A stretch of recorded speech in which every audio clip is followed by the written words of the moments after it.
소중한 나.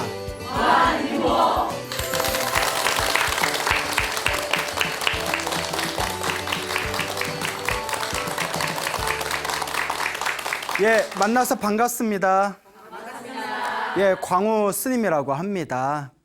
여러분, 우리 불교의 그 어떤 세계관이라고나 할까요? 그 윤회라는 게 있습니다. 다 들어보셨죠? 네. 윤회. 그래서 바퀴룬자를 쓰고요. 돌회자를 써서 바퀴, 수레바퀴처럼 삶과 죽음을 반복한다는 뜻입니다. 그러니까 여러분들은 전생에 기억 안 나죠? 그리고 다음 생에 뭐가 될지도 모르죠. 하지만 우리 불교적인 관점에서 봤을 때 우리는 시작 없는 옛날부터 끊임없이 윤회를 반복해왔고 또 깨달음을 얻는 그날까지 미래 세상에 끊임없이 윤회를 반복한다고 합니다. 그래서 여러분들은 기억이 안 나시겠지만 과거 전생에 하늘 세계에도 태어나 본 적이 있고 사람으로 태어나서 누릴 것 다 누려본 적도 있고 혹은 짐승으로 태어나서 유기견이 되었다 본 적도 있고 예. 그리고 또 못된 짓을 해서 지옥에 떨어진 적도 있었고 이미 다 해봤다는 거예요. 그리고 앞으로도 그걸 계속 돌고 돈다는 겁니다. 언제까지? 깨달음을 얻는 그날까지. 그래서 어떤 분이 그래요. 스님, 지구의 수명이 45억 년 정도 되는데 예? 그 45억 년 동안 인류가 태어난 거는 한 몇십만 년이라고 쳤을 때 우리가 여태껏 윤회를 돌고 돈 게 조금 시간상으로 계산이 안 됩니다 이러는데 이거는 굉장히 불교의 우주관을 협소하게 본 거예요. 다른 종교에서는 신이 만드신 세계가 지구 하나밖에 없잖아요. 불교에서는 중생들이 살아가는 이 세계가 우주를 통틀어서 이 모든 우주를 가루로 만든 먼지 숫자보다도 더 많은 우주가 있고 그 헤아릴 수 없는 수많은 우주에 수많은 중생들을 살고 있는 세상들이 쫙 펼쳐져 있대요. 그리고 이 우주 이전에도 우주가 있었고 우주 이전에 우주 전에도 또 다른 우주가 있어서 우리는 그렇게 끊임없이 또 다른 세계에서 또 다른 세계로 지금은 지구 세상에서 이렇게 윤회를 반복하고 있는 겁니다. 자, 이와 같은 관점에서 봤을 때 불교에서는 부처님께서 중생들에게 가르쳐 주시고자 했던 깨달음의 가장 중요한 핵심이 바로 이 윤회에서 벗어나는 법이에요. 끊임없이 내가 지은 업보 따라서 전생에 내가 뭐였는지도 모르고 다음 생에 무엇으로 태어날지도 모르고 내가 지은 업보대로 그대로 내가 받는 거예요. 여러분들이 살아가면서 좋았던 거 있죠? 또 막 싫었던 거 있죠? 좋으면 좋은 대로, 싫으면 싫은 대로 내가 지은 업보대로 내가 지은 업보가 스스로를 올가매는 족쇄가 돼서 이 윤회를 계속 돌고 있다는 겁니다. 그래서 깨달음을 얻어서 이 윤회에서 벗어나서 자유를 얻으면 해탈이라고 부릅니다. 우리가 너 해탈했냐? 이러잖아요. 그리고 이 윤회에서 벗어나서 완전한 행복을 얻게 되면 열반이라고 부릅니다. 예, 그래서 해탈과 열반이 불교의 궁극적인 어떤 우리가 지향해야 할 목표점이다. 이렇게 이제 이야기할 수가 있겠죠. 자, 그런데 우리가 다음 세상, 수 없는 세상 윤회를 한다는 것, 깨달음을 얻기 전까지는 윤회를 한다는 것은 부정할 수 없는 사실인데 윤회를 할 때 윤회에 두 가지 방식이 있어요. 첫 번째는 내가 지은 업보대로 내 업에 끄달려서 태어나는 거예요. 이걸 업생이라고 해요. 무슨 생? 업생이라고 합니다. 여러분이 지은 업보의 업대로 태어나는 거예요. 그러니까 내가 사람으로 태어나고 싶어도 산 게 개같이 살았으면 다음 세상에 뭘로 태어나요? 개로 태어나고. 무슨 말인지 알겠죠? 나는 다음 세상에 귀여운 고양이로 태어날 거야 해도 살아왔던 삶이 아주 숭고하고 거룩했으면 죽은 뒤에 하늘세계에 태어나게 되고 내가 지은 업대로 태어나는 거지 내가 원해서 태어나는 게 아니라 내가 지은 업보대로 태어나는 거예요. 그걸 업생이라고 해요. 근데 많은 사람들은 지옥에 떨어지는 길을 싫어합니다. 그렇죠? 어떤 사람들은 지옥이 없다라고도 얘기하지만 부처님께서 분명히 지옥이 있다고 하셨습니다. 근데 여러분들 지옥 가고 싶어요? 안 가고 싶어요? 그렇죠. 하지만 안 가고 싶다고 안 갈 수 있는 게 아니다. 살아왔던 나의 삶이 지옥에 떨어질 만한 업보를 많이 지었으면 죽은 뒤에 저절로 어디에 태어나게 된다. 가기 싫어 해도 눈 떠보니 지옥인 거예요. 예, 남 얘기 아니야. 남 얘기 아니야. 예? 남 얘기 아니에요. 내가 살아왔던 삶이 선업을 많이 짓고 복을 많이 짓고 공덕을 많이 지었으면 나는 하늘색에 태어나기 싫은데 해도 어디에 태어날 수밖에 없다? 하늘색에 태어나게 되는 거죠. 업보대로 태어나는 게 업생이에요. 업생. 그런데 내 소원대로 태어나는 방법이 있어요. 내 소원대로 태어나는 걸 원생이라고 해요. 무슨 생? 원생. 내 원대로 태어난다. 나 이번 생에는 나 한국에서 살았으니까 다음 생에는 나 저기 조금 나 뭐 미국에 가서 거기 날씨 좋은데 태어나서 맨날 바닷가에서 막 이렇게 서핑하고 나 그렇게 살 거야 하고 원을 세워서 그쪽에 태어난다거나. 무슨 얘기인지 알겠죠? 한국에 나 여름 질렸어. 나 좀 시원한 데 태어날래 하면 좀 북쪽에 시원한 데 태어날 수도 있고, 혹은 이번 생에는 내가 평생 스님으로 살면서 내가 세상 일을 너무 몰랐기 때문에 다음 세상에는 스님이 되지 않고 속인으로 태어나서 사회생활하면서 불법을 널리 전할 거야 해서 다음 세상에는 그냥 평범한 세속인으로 태어나는 그런 분들도 있고, 또 어떤 분들은 어떤 노보살님은 아이고 평생 애들 키우면서 절에 다니면서 내 기도나 수행도 제대로 못했는데 다음 생에는 나는 수행하는 스님으로 태어나서 평생 동안 난 수행만 할 거야. 이래서 다음 생에 스님으로 태어나는 경우도 있고, 이렇게 내가 내 원력, 소원에 의해서 다음 생에 결정짓는 걸 무슨 생이라고 한다? 원생이라고 해요. 근데 원생이 쉽겠어요? 어렵겠어요? 겁나 어려워요. 다음 생을 내가 지어놓은 업보를 꿰뚫고 내 원력대로 태어난다는 건 엄청난 수행력이 있어야 됩니다. 그래서 오늘은 원생에 대해서 한번 얘기를 해볼까 합니다. 여러분 업생하고 싶어요? 원생하고 싶어요? 안 돼. 여러분 안 돼. 놓아버려. 자, 웃자가 한 말이고요.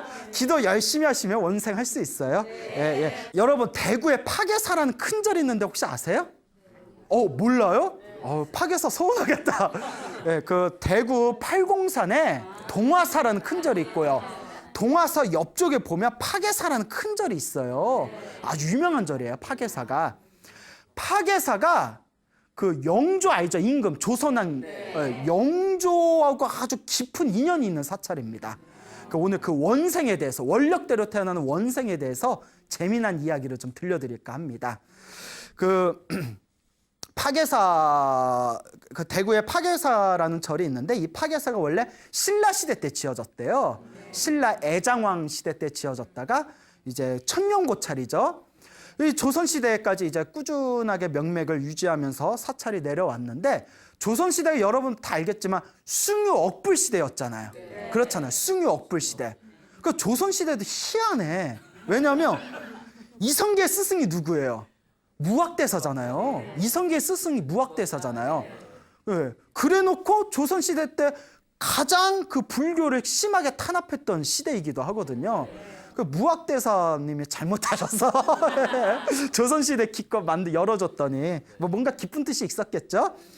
하여튼 이성계는 개인적으로 불자였답니다. 근데 그 밑에 정도전이었다든가 이성계가 조선을 개국하는데 결정적인 역할을 했던 핵심 인재들이 다들 성리학자이다 보니까 또 이런 어떤 그런 종교를 통한 어떤 주도권 싸움 있잖아요. 거기서 이제 불교가 밀린 게 되겠죠. 그래서 어쨌거나 불교가 조선시대 때 처참하게 이제 탄압을 받게 되는데, 스님들이 살아도 사는 게 아니에요. 완전 막 천민 대우받고 막 유생들의 횡포가 너무 심하고, 너무 힘들었던 게 부역이라고 해가지고 나라에서 백성들에게 일정 부분의 어떤 노동을 시키는 부역이라는 게 있었거든요. 스님들을 그냥 쥐잡듯이 부역을 시키는 거예요. 수행할 시간이 없어요. 스님들이 노가다 툭하면 막 일 시키고. 대구 파괴사도 그게 너무 심한 거예요. 또 대구 지방이 또 유명한 선비들이 많았거든요. 또 대구가 또 점잖은 선비의 도시 이런 얘기가 있잖아요. 그러다 보니까 대구에서 또 유생들이 힘이 이제 득세를 하다 보니까 대구 쪽에 있는 스님들이 많이 또 힘들었나 봐요.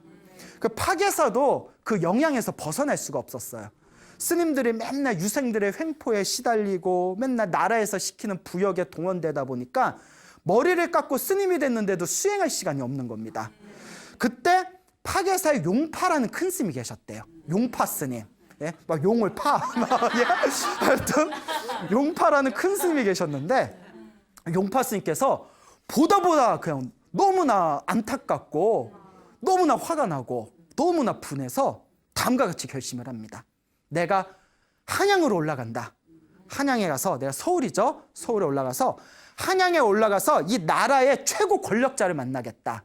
그리고 내가 이 일을 상소해서 내가 우리 파계사만큼이라도 스님들이 편안하게 수행에만 전념할 수 있도록 내가 어떻게든 내가 일을 내가 꾸며보겠다. 내 이 일을 해결하고 말리라 하고 이제 딱 원력을 세우십니다. 용파 스님께서 이제 한양으로 올라오셔요.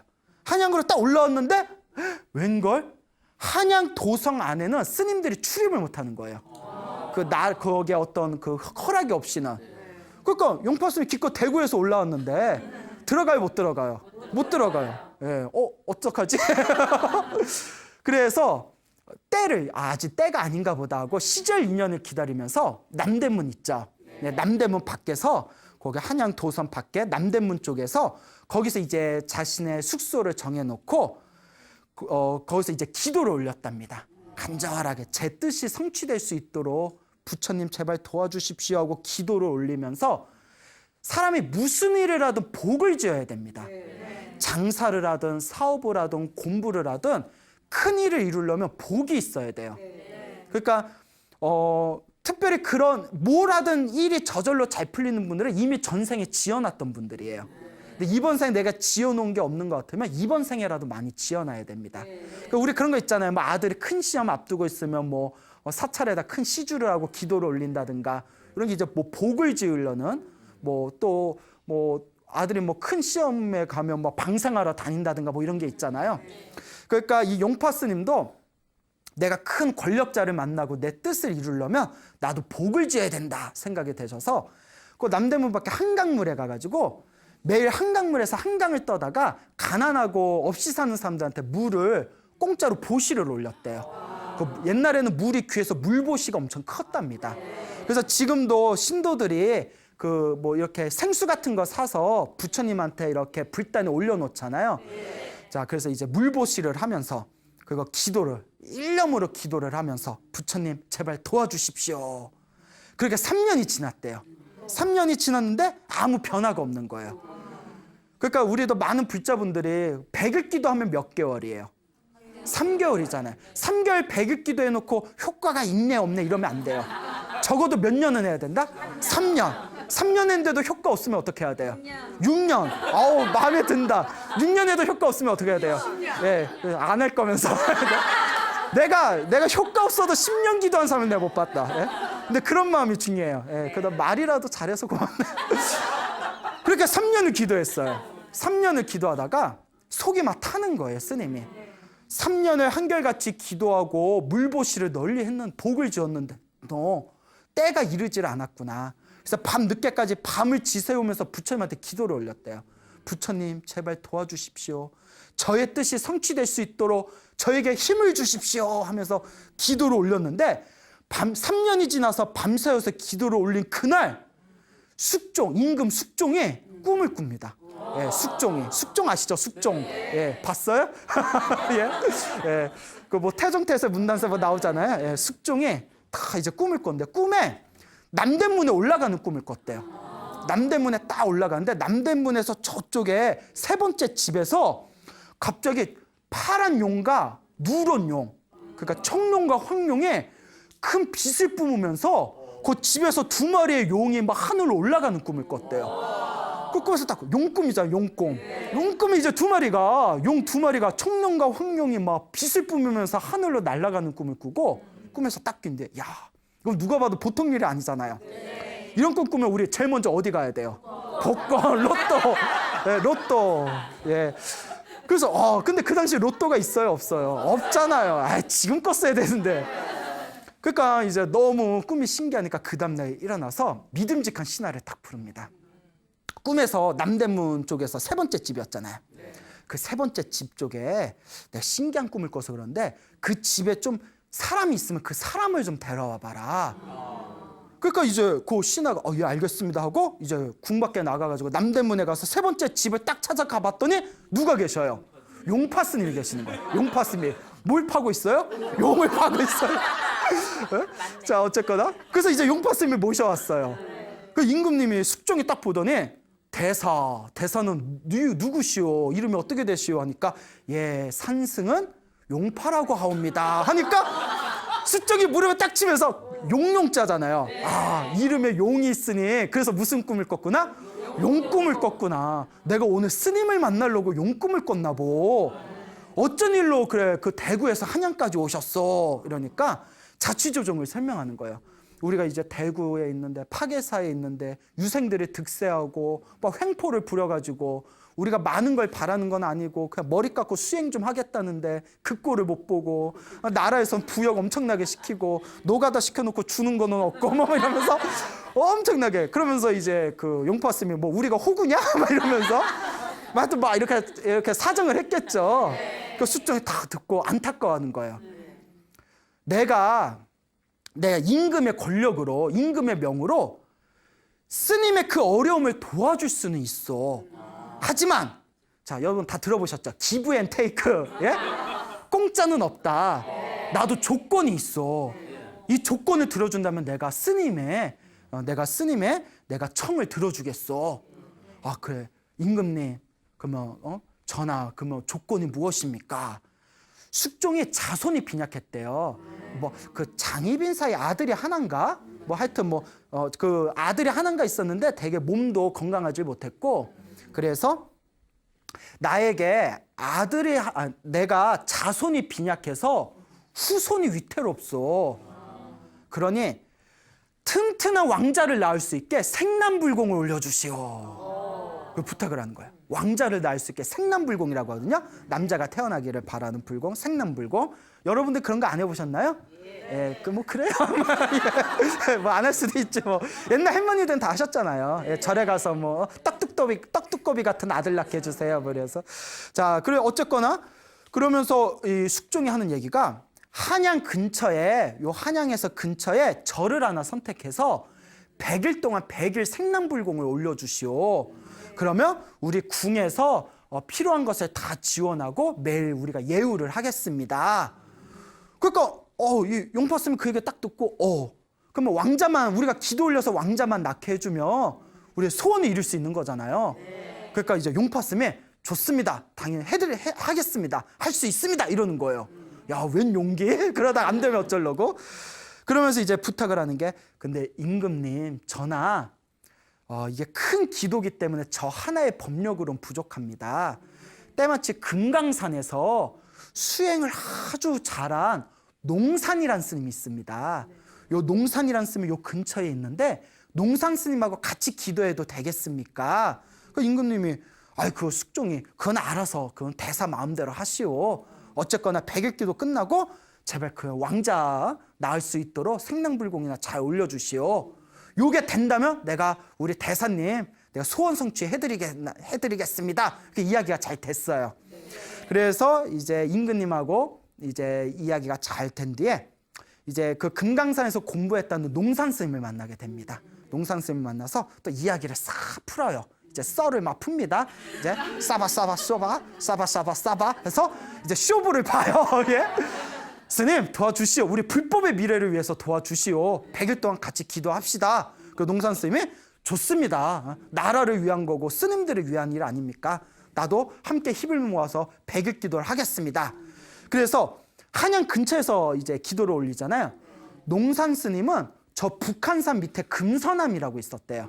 북한산 밑에 금서남에서 기도를 올리고 그리고 용파 스님은 저기 수락산이라고 있대. 수락산 아세요?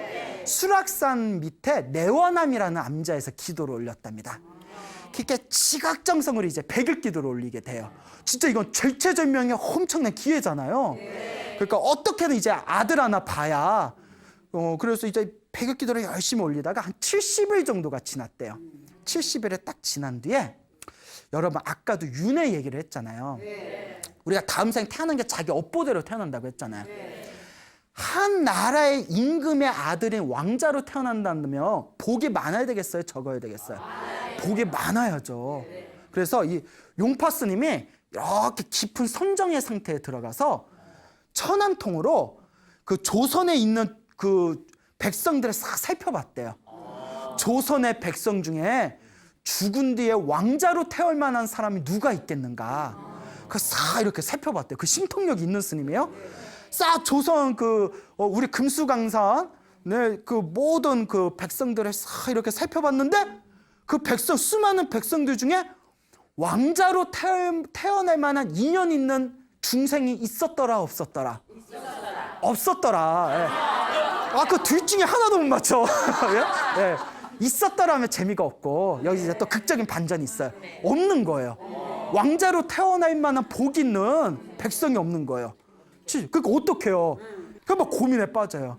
기도가 끝나려면 이제 30일에 한 달이 남았는데 한 달 후에 어떻게든 태기가 있어야 되는데 이게 도저히 다음 생에 왕자로 태어날 만한 인연 있는 그 중생이 없는 거예요. 고민하다가 한 가지 묘수를 딱 이렇게 생각을 해냅니다. 할 수 없구나. 내가 가든지 농산 스님이 가야 되겠구나. 그러니까 일반 중생들 중에서는 왕자로 태어날 만한 그릇이 있다 없다? 없는 거예요. 그나마 수행을 많이 하신 용파 스님하고 농산 스님. 그러니까 이거는 원생이에요. 원생. 우리 둘 중에 하나가 몸 바꿔야 되겠구나. 그리고 이제 편지를 싹 이제 저기 북한산 금서남에서 공부하고 계시는 기도하고 있는 농산 스님한테 편지를 보냅니다. 편지를 절절하게 보내요. 스님, 예? 그동안 잘 안녕하셨는지요? 예? 그러면서 지금부터 이렇게 매일 카톡으로 이렇게 예? 스님이 가야겠어 이래야 되는데 안 되잖아요. 편지를 절절하게 보내면서 이제 우리가 기도를 회양하려면 회양이 이제 기도 마지막을 회양이라고 해요. 기도가 회양되려면 이제 30일 남짓 남았는데 내가 천암통으로 다음 세상에 모험을 받고 왕자로 태어날 만한 사람이 누가 있나 아무리 조선반도를 훑어봐도 인물이 없습니다. 그러니 내가 가든지 스님이 가야 되는데 하면서 그런데 나는 살아서 파괴사에서 해결해야 할 문제들이 있으니 차마 제가 갈 수는 없습니다. 그러니 스님, 중생들을 위해서 불법을 위해서 스님이 가시면 안 되겠습니까? 스님이 몸을 바꿔 다음 세상에 왕자로 태어나서 임금이 되셔서 백성들을 위해 좋은 정치를 해주시고 우리 불법을 위해서 우리 불법을 보호해 주신다면 이거야말로 부처님의 은혜를 갚는 길이 아니겠습니까? 스님, 예? 부디 생각해 주십시오 하고 다 보냈어요. 지금 내용이 길죠? 줄이면 이거예요. 네가 가라. 나 못 가니까 네가 가라. 스님이 죽어라. 이 얘기예요. 그 편지를 농산 스님이 딱 받는 거예요. 그래서 농산 스님이 딱 보더니 제자들이 무슨 편지인데 그렇게 깊이 몰두해서 보십니까? 이러니까 허허허 나보고 가라네. 막 이러면서 그래서 이제 가라면 가야지. 그래서 농산 스님이 유명한 말씀을 남기셨답니다. 내가 이번 생에 머리를 깎아 출가한 뜻은 깨달음을 얻기 위함이었지 임금이나 명예나 권력을 얻기 위함이 아니었다. 하지만 이것도 다 인연법이니 인연법이 중요해요. 네, 모든 게 다 인연법이라는 거예요. 이러한 상황이 온 것도 다 내 인연법이니 내가 받지 않을 수가 있겠느냐. 그러면서 이제 남은 30일 동안 기도를 열심히 합니다. 이 남은 30일이 이제 다음 생을 준비하는 기간인 거예요. 원생이죠, 원생. 여러분들 그럼 스님 다음 생에 제가 갈게요 이런다고 여러분 갈 수 있어요 없어요? 예, 우리는 업생이에요. 내가 다음 생에 왕자로 태어나고 싶어도 내 업이 그게 안 되면 안 되는 거예요. 예? 이제 원생으로 가는 거죠. 그래서 30일 동안 간절하게 기도를 한 뒤에 마지막 이제 회양날이 됩니다. 그래서 회양날이 돼서 이제 용파스한테 이제 편지를 보냅니다. 예, 이제 제가 가겠습니다. 예, 제가 이제 가도록 하겠습니다. 스님의 뜻을 받들겠습니다. 라고 이제 답장을 싹 보내요. 그래서 용파 스님이 자기가 농산 스님에게 보냈던 그 편지 사본이랑 그리고 농산 스님이 자기한테 보냈던 그 편지 답장을 이렇게 한 군데다 이렇게 잘 이렇게 쌓아 놓습니다. 예, 이 편지를 잘 옆에다 이제 보관을 한 뒤에 한편 이제 다음 세상을 준비하던 농산 스님이 제자들을 불러놓고 허허 웃으면서 아이고 생각지도 못하게 50년 동안 망건을 쓰게 생겼구나 이랬대요. 망건이라는 게 스님들은 이제 머리가 이제 삭발이잖아요. 예. 근데 망건이 뭐냐면 옛날 선비들은 머리를 키우면 상투를 쓰잖아요. 상투할 때 머리를 흘러내리지 않게 끈을 묶은 게 망건이었어요. 망건. 상투할 때 그 끈 묶는 끈 그게 이제 망건이라고 합니다. 그 농산 스님이 뭐라고 했다고 했죠? 생각지도 않게 50년 동안 망건을 쓰게 생겼구나. 그리고 딱 백일 기도가 끝나고 난 그 다음 날 호련히 가만히 앉은 채 미소를 띠면서 세상을 떠나셨답니다. 이제 원생이 된 거죠. 그리고 농산쌤이 백일 기도를 끝내고 탁 목숨이 딱 숨이 끊기고 난 그 다음 날 밤에 태몽을 꿉니다. 궁궐에 하얀 용이 이렇게 넘어오는 꿈을 꿨대요. 하얀 용이. 예. 하얀 용이 넘어와서 어디에 들어가냐면 보경당에 들어가더래요. 보경당이 어디냐면 숙종의 이제 그 숙빈 최씨, 숙종이 이제 사랑하는 숙빈 최씨가 머무르고 있는 처소가 보경당이었대요. 보경당에 하얀 용이 쓱 들어가는 꿈을 꿨답니다. 그 태몽이죠. 그리고 궁궐에서 이제 발칵 이제 뒤집혀진 거예요. 그 왕이 급하게 용파슴을 불러서 아니 이게 어떻게 된 거냐고 왕자 생남불공 왕자 불공을 백일기도로 올렸는데 백일기도가 끝나자마자 기도 올리던 농산 스님이 갑자기 죽어버렸었으니 이게 무슨 불길한 일이냐고. 그때 그 서로 주고받았던 편지를 용파스님이 싹 이렇게 챙겨놨다고 했잖아요. 그 편지를 싹 이게 서로 저희가 100일 기도 중에서 70일을 마치고 나서 주고받은 편지입니다. 이걸 읽고 판단해 주십시오. 이제 숙종이 그 편지를 봤더니 내용이 이제 뭐 네가 죽어라 알겠다 오바 뭐 네가 가라 하와이도 아니고 뭐 네가 가라 왕자 뭐 이거죠. 그걸 보고 이런 깊은 뜻이 있었냐고. 그 때마침 궁궐에서 이제 무슨 꿈을 꿨어요? 하얀 용 태몽을 꿨잖아요. 그러니까 마음에 의심이 싹 녹는 거예요. 아 이런 깊은 뜻이 있었냐. 요새 사람들 같으면 이런 거 믿어요 안 믿어요? 안 믿죠. 어디서 수작이야? 이럴 수도 있는데 옛날 사람들은 하여튼 이야기는 그렇게 흘러가요. 그리고 태몽을 꾸고 며칠 안 돼서 숙빈 최씨한테 태기가 느껴집니다. 태기가 느껴져요. 그때서야 비로소 이 숙종의 마음의 의심과 불안을 다 이렇게 내려놨대요. 그리고 이제 달이 차서 드디어 아주 튼튼한 포동포동한 왕자를 낳게 됩니다. 이 왕자가 나중에 뒷날에 누가 된다? 영조가 되는 겁니다. 영조. 여러분 정조 알죠? 네. 정조의 아버지가 사도세자, 사도세자 아버지가 영조잖아요. 예, 국사 시간에 안 배웠어요? 예, 다 아시죠? 그래서 이제 영조 후대의 영조가 되는 포동포동한 이제 왕자를 낳게 돼요. 왕자를 낳았으니까 100일 생남불공이 성공한 거잖아요. 네. 그래서 이게 역사 기록에 있는 겁니다. 이제 그렇게 누구지? 저기 우리 용파 스님을 만나가지고 용파 스님한테 100일 기도 올려달라 뭐 이런 얘기는 야사처럼 전해 내려오지만 이제 그 용파 대사에게 숙종이 호를 내려줬다 이런 거는 분명히 기록에 있대요. 괜히 호를 내려주진 않았을 거 아니에요. 용파 스님에게 뭐라고 호를 내려줬냐면 숙종이 현응이라고 내려줬대요. 근데 뜻이 뭐냐면 현자가 거물 현자에 응답하다 할 때 응 있죠. 응하다, 응답하다, 응하다. 근데 현자가 거물 현자를 쓰지만 그 뜻이 자전에 보면 신묘하다, 신비롭다 그런 뜻이 있어요. 신묘하다, 신비롭다. 그러니까 기도를 올려서 신묘함에 그 기도 소원에 응답했다 해가지고 현응이라고 져준 거예요. 현응, 그 신비로움에 이제 응답을 해줬다. 현응이라고 호를 져주고 그리고 무슨 명을 내리냐면 파괴사를 중심으로 해서 파괴사 사방 40리 안에 있는 곳에 세금을 걷어다가 어디다 줘라? 파괴사에 줘라 라고 했대요.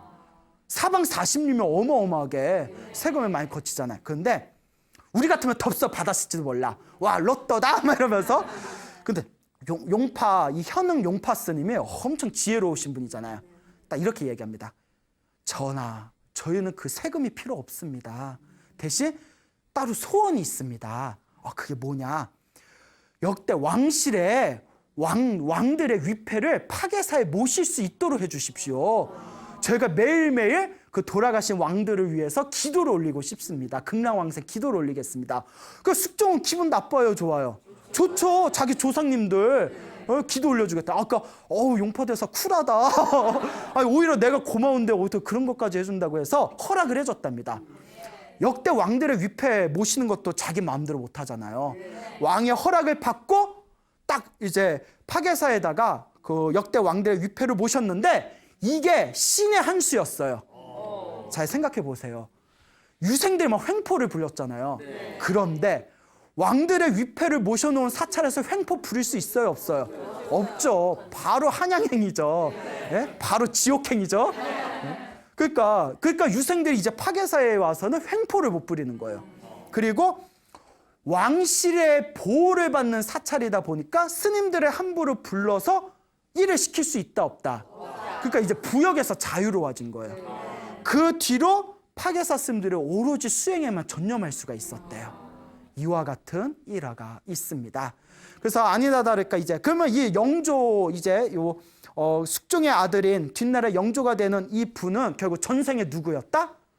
농산 스님이었다는 거죠. 농산 스님이 원생으로 태어나게 된 거다. 근데 이 이야기가 불교 설화로 끝나는 게 아니라 1979년도에 그 파괴사의 관세음보살상이 있대요. 오래된 관세음보살상이 있는데 관세음보살상을 새로 개금을 하게 됐대요. 이제 많이 이제 오래되고 낡으니까 금치를 새로 하는 거거든요. 개금을 하면서 복장, 이제 부처님 배, 불상 안에다가 뭐 이렇게 모셔놓잖아요. 불상을 이렇게 꺼냈는데 불상 안에 영조가 살아생전에 직접 입었던 도포가 들어있더래요. 이거는 증명이 된 거예요. 역대 임금이 자기가 입었던 도포를 저기 복장화대에다 넣는 경우가 흔치 않다. 흔치가 않아요. 그래서 농산 스님이 백일기도라고 다음 생에 영조로 태어났다라는 불교 설화에 한층 더 신빙성을 가져다주는 그런 어떤 사건이 되겠습니다. 그래서 지금 그 문화재로 지정되어 있어요. 그 인터넷 찾아보면 그 영조가 입었던 도포도 이렇게 사진으로 아마 볼 수가 있을 겁니다. 자, 어쨌거나 이런 신비스러운 불교 설화가 전해지고 있다. 근데 그 농산 스님이 돌아가시기 전에 제자들한테 내가 50년 동안 망건을 쓰게 되었구나라는 말씀하셨다고 했죠. 그래서 이 영조가 31살의 왕이 됩니다. 그리고 83세의 세상을 떠나요. 여태 조선왕 중에 가장 재위 기간이 길어요. 그래서 52년. 딱 50년에 맞춘 거죠. 52년. 그래서 정말 묘하구나. 근데 제가 이 이야기를 듣고 하나 싹 이렇게 스쳐가는 게 있더라고요. 영조하고 사도세자가 사이가 엄청 안 좋았잖아요. 근데 이것도 분명히 전생에 어떤 서로 간의 업보 아니겠어요? 그래서 물론 지금 우리가 어떤 기록이나 책에서는 영조와 사도세자의 전생 업보 이야기는 찾을 수가 없지만 아마 머나먼 과거 전생에 이 영조, 농산 스님이죠. 농산 스님과 이 사도세자의 머나먼 과거 전생에 서로 어떤 악연이 있지 않았겠냐. 제가 한번 이런 망상을 떨어본 적이 있었습니다. 자, 어쨌거나 영조는 실제로 영조가 사도세자나 이런 문제 때문에 비정한 아버지 같은 느낌이 있지만 우리가 국사에서는 굉장히 백성들을 위해 훌륭한 정치를 많이 했고 분당 정치를 막기 위해서 또 굉장히 노력을 많이 한 훌륭한 그런 정치가였다. 그래서 우리가 정조를 성군이라고 하잖아요. 정조의 어떤 훌륭한 정치의 밑바탕이 영조가 털을 잘 닦아놨기 때문이다. 또 실제로 이런 학설이 있습니다. 자, 어쨌거나 이와 같이 다음 생을 자기가 결정할 수 있는 원력에 의해서 태어나는 삶, 이걸 뭐라고 부른다? 원생이라고 부른다라는 걸 명심하시기 바랍니다. 그러니까 여러분들도 다음 생에 업생하지 말고 웬만하면 뭐 해라? 원생해라. 근데 지금 수준으로는 될 것 같다 안 같다? 예, 안 돼, 안 돼. 어디 얼굴 보자. 아유, 멀었어. 예. 기도를 많이 하셔야 돼. 알겠죠? 예. 또 제가 이렇게 얘기하면 또 이제 어떤 사람은 속으로 이렇게 생각할 수 있어요. 니나 잘해라 뭐 이럴 수도 있어요. 예? 그런 분 안 계시죠? 예. 있구나. 자, 어쨌거나 웃자가 한 말이었고요. 자, 이런 또 원생과 관계된 또 재미난 얘기가 조선시대 때 있습니다. 여러분 부산 아시죠? 부산의 가장 유명한 사찰 중에 범어사라고 있지 않습니까? 범어사에 조선시대 때 낭백이라는 스님이 계셨답니다. 이 낭백이라는 스님이 계셨는데 이 낭백 스님께서도 그 일찍 출가해서 열심히 수행을 하셨는데 이 부산에서 맨날 유생들에 의해서 탄압받고 항상 부역 때문에 스님들이 끌려나가서 일하느라 수행에 집중할 수 없는 이런 상황을 보고 너무나 안타까움을 느낀 거예요.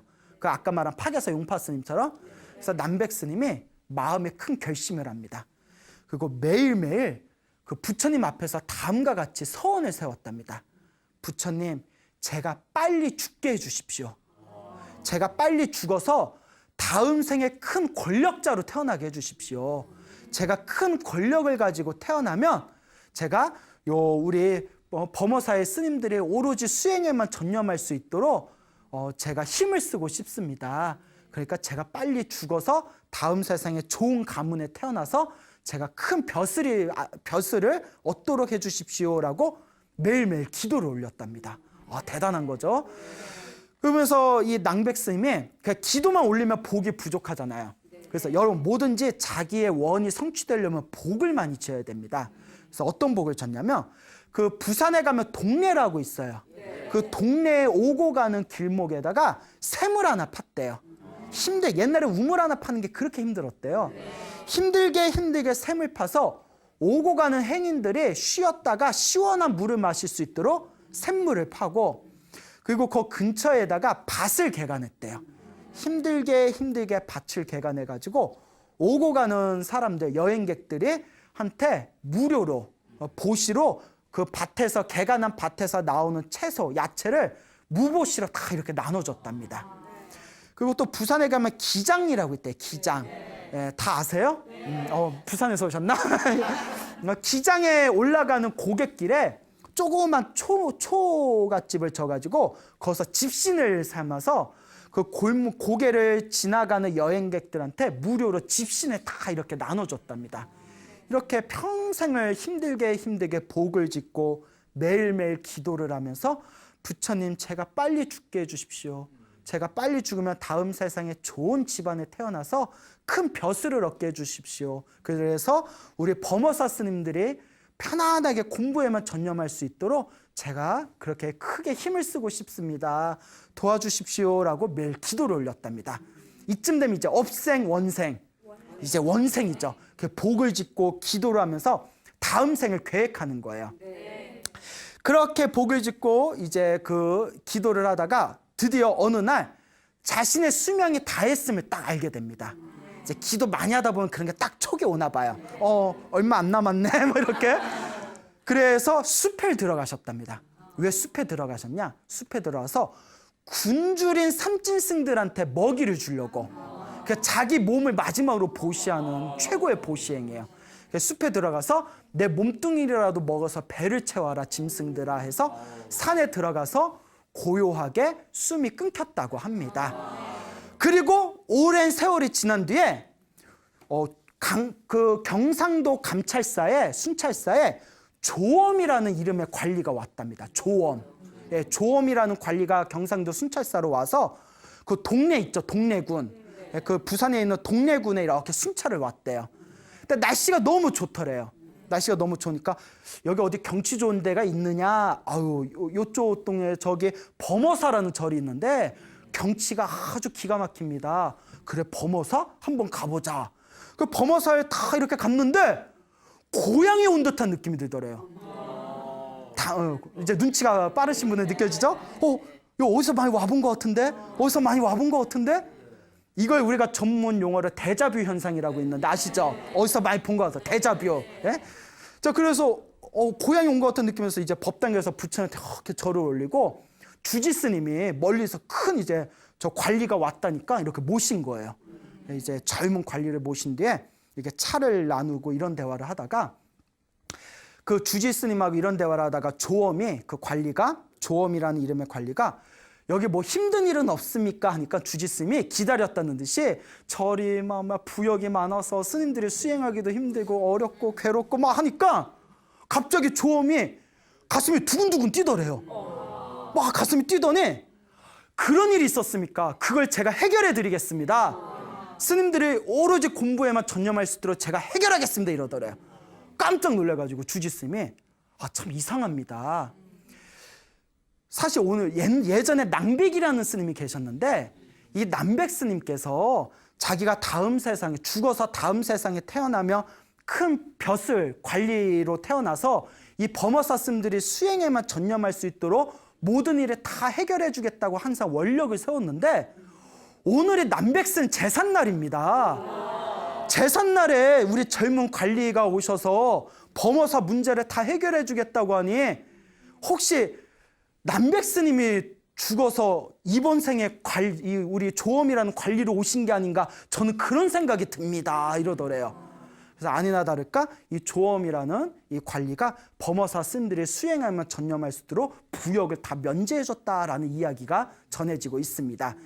이 조엄이라는 관리가 항상 백성들을 위한 정치를 했는데 여러분 고구마 좋아하세요? 네. 일본에서 우리 굶주리는 백성들을 위해서 최초로 고구마를 수입해 오신 분이 누구다? 이 조엄입니다.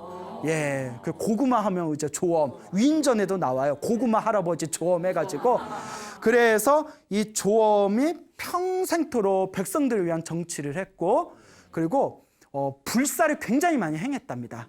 수많은 절을 다니면서 불사를 많이 행했고 그리고 한 번도 자기가 전생에 낭백스님이었다는 말을 당신 입으로는 한 번도 내뱉은 적은 없었지만 수많은 사람들이 아마도 낭백스님의 후신일 것이다. 낭백스님의 원생으로 온 걸 것이다 라고 사람들이 여기고 조엄을 낭백스님의 후신이다라는 그런 소문이 퍼지게 되었다고 합니다.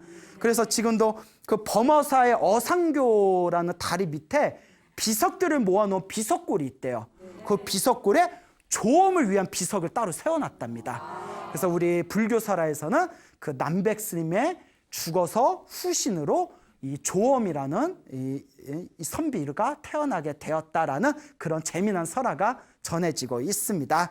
이렇게 여러분들에게 오늘 업생과 원생에 대해서 말씀을 드렸습니다. 업생은 내가 지은 업보대로 내가 좋든 싫든 다음 생을 받게 되는 거. 그리고 원생은 다음 생을 내 원력대로, 내 소원대로, 내 원하는 대로, 내 모습대로 받는 거. 이게 바로 원생이 되겠습니다. 그러니까 여러분, 우리는 업생을 해야 될까요? 원생을 해야 될까요?